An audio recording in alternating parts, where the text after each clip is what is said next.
Hi friends, welcome to Saritha's vlog. எல்லோரும் எப்படி இருக்கீங்க? நல்லா இருக்கீங்களா? இன்றைக்கி பார்த்தீங்கன்னா நான் ஒரு கோதுமை கஞ்சி தாங்க வச்சு காட்ட போகிறேன். இது கோதுமை கஞ்சி வைக்கிறது ரொம்ப ஈஸியான ஒரு விஷயம். இது செய்கிறதுக்கு பார்த்தீங்கன்னா அதிகமாக எந்த பொருளும் தேவையில்லை. இது பாருங்கள், கோதுமை மாவு உங்களுக்கு எத்தனை பேருக்கு தேவையோ அது மாதிரி எடுத்துங்க. இது ஒரு 3 ஸ்பூனு நான் எடுத்துருக்கேன். இது ஒரு 2 பேர் குடிக்கிற அளவுக்கு நான் போட போகிறேன். ஏலக்காய் பொடி கொஞ்சமாக பாருங்கள். எப்போதுமே நம்ம கொஞ்சமாக உப்பு போட்டோம்னா அது மாதிரி கஞ்சி, இனிப்பு கஞ்சிக்கெல்லாம் உப்பு போட்டோம்னா கொஞ்சம் நல்லா டேஸ்ட்டு நல்லாயிருக்கும்.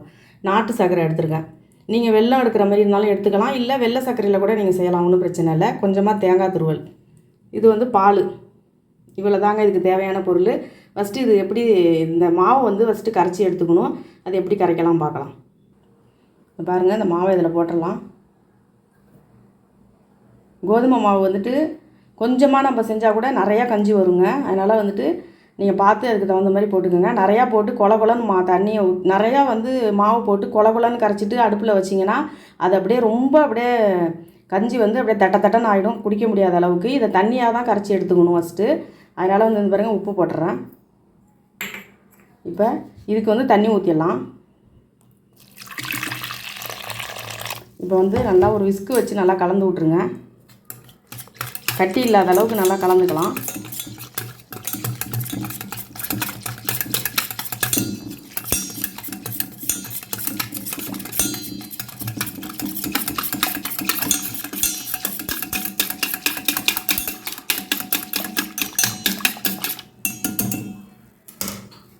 கலந்தாச்சு. இன்னும் கொஞ்சம் தண்ணி ஊற்றிக்கலாம்.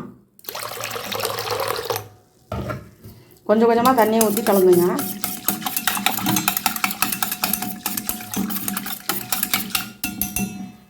அவ்வளோதாங்க. இந்த பாருங்கள், இந்த அளவுக்கு கூட இன்னும் கொஞ்சம் கூட தண்ணி ஊற்றிக்கிறேன். இன்னும் கொஞ்சம் தண்ணி ஊற்றிக்கலாம். ஏன்னா நம்ம அடுப்பில் தண்ணியாக வச்சா தான் அது மாவு வேகும். இல்லைன்னா மாவு வேகாது. வச்ச உடனே உங்களுக்கு கஞ்சி மாதிரி ஆகிடும். மாவு வேகாது, அப்புறம் வயிற்றுக்கு ஒத்துக்காதுங்க. இதை மாதிரி நல்லா பாருங்கள், எந்த அளவுக்கு தண்ணி இருக்குது பாருங்கள். இந்த அளவுக்கு தண்ணி கலந்துக்குங்க. இப்படி தண்ணி கலந்துக்கிட்டு இதுக்கப்புறம் நம்ம அடுப்பில் வைக்கலாம். பாருங்கள், ஸ்டவ் ஆன் பண்ணிவிட்டேன். அடுப்பில் வச்சாச்சு. தண்ணியாக இருக்குது, கொதிக்கட்டும். கொஞ்சம் கொதிக்கட்டும். நல்லா இந்த அளவுக்கு தண்ணி வச்சுக்கணுங்க. நீங்கள் நல்லா கொஞ்சம் சூடாகிடுச்சு. தண்ணி நீங்கள் திக்காக வச்சுக்கிட்டிங்கன்னா கண்டிப்பாக அடுப்பில் வச்ச உடனே தட்டன்னு உங்களுக்கு திக்காக கொலன்னு ஆகிடும். அந்த கோதுமை கஞ்சி குடிக்கவே முடியாது. மாவும் வெந்திருக்காது. உங்களுக்கு அது வயிற்றுக்கு ரொம்ப ஒத்துக்காது. பெரியவங்களுக்கும் ஒத்துக்காது, குழந்தைங்களுக்கும் ஒத்துக்காது. அதனால் நீங்கள் இந்த அளவுக்கு தண்ணி வச்சு நல்லா கொதிக்க வைக்கணும். அப்போ தான் கஞ்சி மாவு நல்லா வேகுங்க. இந்த பாருங்கள், கொஞ்சம் ஓரளவுக்கு திக்காக ஆரம்பிச்சிருக்கு. இந்த பாருங்கள், கொஞ்சம் ஓரளவுக்கு திக்காக வரதுக்கு ஆரம்பிச்சிருக்கு. இப்போ நம்ம நாட்டு சர்க்கரை போட்டுடலாங்க. நாட்டு சர்க்கரை போட்டுடலாம். உங்களுக்கு இனிப்பு அளவுக்கு தகுந்த மாதிரி போட்டுங்க. ஏலக்காய் பொடி இப்போ கலந்து விட்டுருக்கலாம்.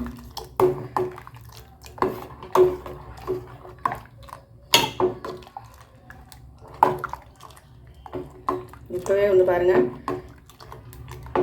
கொஞ்சம் திக்காகிடுச்சு. இன்னும் கொஞ்சம் இருக்கணும்.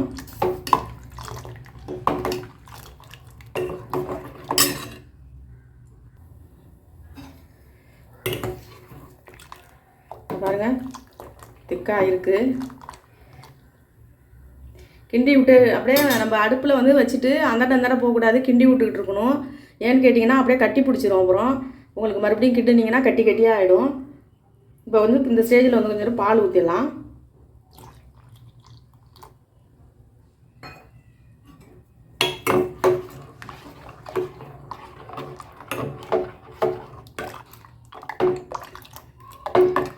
நீங்கள் காய்ச்சி ஆற வச்ச பால் இருந்தாலும் ஊற்றிக்கலாம். காய்ச்சின பால் சூடாக இருந்தாலும் ஊற்றிக்கலாம்.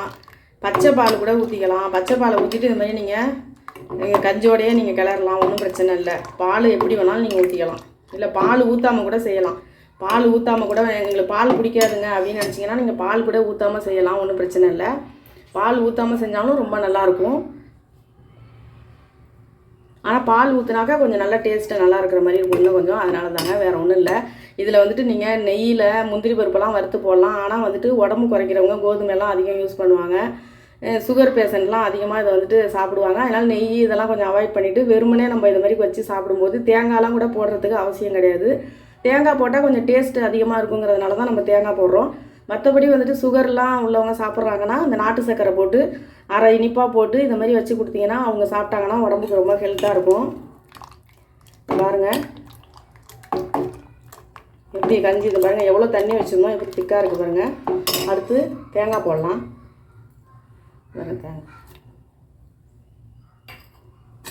தேங்காய் போட்டு தான் ஆகணுங்கிற அவசியம்லாம் கிடையாதுங்க.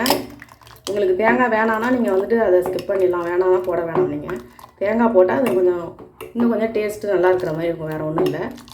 பாருங்கள் எப்படி ஆயிருக்கு. ஆல்மோஸ்ட் ரெடி ஆகிடுச்சு கஞ்சி. இந்த பாருங்கள் இப்படி இருந்தால் தான் குடிக்கிறதுக்கு நல்லா இருக்குங்க.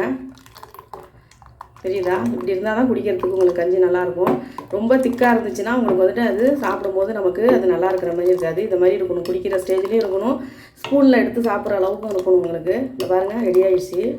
செம வாசம் இருக்குது. கோதுமை கஞ்சி வந்து நல்லா வாசமாக இருக்குது. கிண்டி விட்டுக்கிட்டே இருங்க, கை விடாமல் கிண்டிக்கிட்டே இருந்தீங்கன்னா தான் உங்களுக்கு வந்துட்டு அது உங்களுக்கு கட்டி பிடிக்காத அளவுக்கு இருக்கும். இந்த பாருங்கள் அதில் ஒரு கட்டி கூட இல்லை. எந்த அளவுக்கு வந்துட்டு நான் கிண்டி விட்டுக்கிட்டே இருக்கேன். விட்டுட்டு நீங்கள் அந்தாண்ட போயிட்டீங்கன்னா அப்படியே வந்துட்டு கட்டியாகிடும், பார்த்துக்கோங்க அதையும். அவ்வளோதாங்க, கஞ்சி ரெடி ஆகிடுச்சு.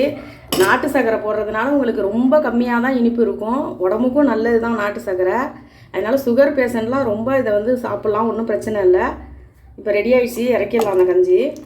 அவ்வளோதாங்க, இறக்கிடலாம். இல்லை இனிப்பு உங்களுக்கு ரொம்ப பிடிக்கும் அப்படின்னா நீங்கள் வெல்லம் போட்டிங்கன்னா இன்னும் டேஸ்ட்டு சூப்பராக இருக்கும்.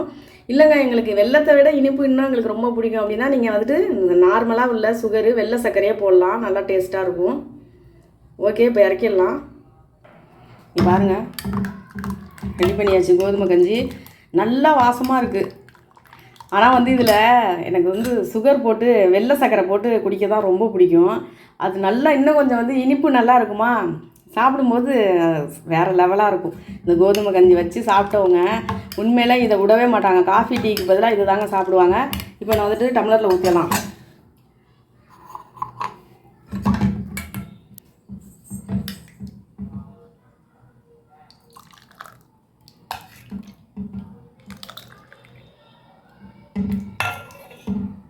இது குடிச்சிங்கன்னா அப்படியே ஒன்று பசியே இருக்காது, அந்தளவுக்கு நல்ல ஒரு ஹெல்த்தியான ஒரு இதாக இருக்கும் நமக்கு. டீ காஃபி குடிக்கிறத விட இதை குடித்தோம்னா உடம்புக்கு ரொம்ப நல்லதுங்க கோதுமை கஞ்சி. ஆனால் வந்துட்டு ரொம்ப திக்காக வச்சிடாதீங்க. திக்காக வச்சிங்கன்னா கண்டிப்பாக வந்துட்டு நமக்கு பிடிக்கவே பிடிக்காது. அவ்வளோதாங்க, கோதுமை கஞ்சி, அருமையான ஒரு கோதுமை கஞ்சி ரெடி பண்ணியாச்சு. இன்னும் கொஞ்சம் நான் 2 பேருக்கு செஞ்சேன். அந்த பாருங்கள் இதே 3, இன்னும் கொஞ்சம் அரை டம்ளர் இருக்குது, இன்னொரு அரை டம்ளர் இருக்குது. இன்னொருத்தவங்களுக்கு யாருக்காவது கொடுக்கலாம் போல். இது இல்லை, இதுவே வந்துட்டு 1 டம்ளர் குடிச்சிட்டு இன்னும் கொஞ்சம் குடிக்கணும் மாதிரியே தோணும். நம்ம இன்னொரு எக்ஸ்ட்ரா கூட கொஞ்சம் குடிக்கலாம், நல்லாயிருக்கும். இது இருக்கட்டும், அப்புறமே நான் குடிச்சிக்கிறேன். ஓகேங்க, ரெடி பண்ணியாச்சு. இதை பார்த்தீங்களா? இது பாருங்கள் இப்படி தான் இருக்கணும். இப்படி இருந்தால் தான் இந்த கஞ்சி வந்து குடிக்கிறதுக்கு நல்லாயிருக்கும். இந்த பாருங்கள் பார்க்குறதுக்கே எப்படி இருக்குது பாருங்கள். கொஞ்சமாக டேஸ்ட்டு பண்ணி பார்ப்போம். இனிப்பு உண்மையாக சொல்லணும்னா இனிப்பு வந்துட்டு பத்தலை. நாட்டு சர்க்கரை போட்டோம்னாக்கா இனிப்பு வந்து கம்மியாக தான் இருக்கும். இப்போ இதில் 1 ஸ்பூன் வந்துட்டு நான் ஜீனியை வந்துட்டு வெள்ளை சர்க்கரை கலந்து இப்போ சாப்பிட போகிறேன். இது சுகர் சாப்பிடாதவங்களுக்கு இது வந்து எங்கள் அம்மாவுக்கு வந்துட்டு சுகர் இல்லாமல் கொடுக்கறதுக்காக இதை கொடுத்துருவேன். இது வந்துட்டு நான் வந்து 1 ஸ்பூனு நான் வெள்ளை சர்க்கரை போட்டு கலந்து தான் நான் குடிப்பேன். திட்டாதீங்க, வெள்ளை சர்க்கரை யூஸ் பண்ணாதீங்கன்னு சொல்லுவீங்கன்னு எனக்கு தெரியும். இருந்தாலும் எனக்கு அது போனால் கொஞ்சம் டேஸ்ட் இன்னும் கொஞ்சம் நல்லா இருக்கிற மாதிரி இருக்கும். இதுதான் ரொம்ப ஹெல்த்து. நாட்டு சர்க்கரை போட்டு சாப்பிட்றது தான் எங்கள் அம்மாவுக்கு. இது வந்துட்டு நான் சாப்பிட போகிறேன். கொஞ்சோண்டு இருக்குது, அதை அப்புறமே சாப்பிட்டுக்கலாம். ஓகேங்க, நீங்களும் இது மாதிரி ட்ரை பண்ணி பாருங்கள். இதுமாரி கோதுமை கஞ்சி வச்சுட்டு எப்படி இருந்துச்சு அப்படின்னு சொல்லிட்டு எனக்கு கமெண்ட் பண்ணுங்கள். சிம்பிளான ஒரு பொருளை வச்சு நம்ம குழந்தைங்க ஸ்கூல் விட்டு வந்தோடனே இது மாதிரி நம்ம செஞ்சு கொடுத்தோம்னா அவங்களுக்கு ரொம்ப ஹெல்த்தியான ஒரு ட்ரிங்க் குடித்த மாதிரி இருக்கும். நீங்கள் இது மாதிரி கொடுத்து பாருங்கள். கொடுத்துட்டு நீங்களும் சாப்பிட்டு பாருங்கள். சாப்பிட்டுட்டு எப்படி இருந்துச்சு இந்த கஞ்சி அப்படின்ட்டு எனக்கு கமெண்ட் பண்ணுங்கள். இந்த வீடியோ உங்களுக்கு பிடிச்சிருந்தா லைக் பண்ணுங்கள், ஷேர் பண்ணுங்கள், சப்ஸ்கிரைப் பண்ணுங்கள். நன்றிங்க.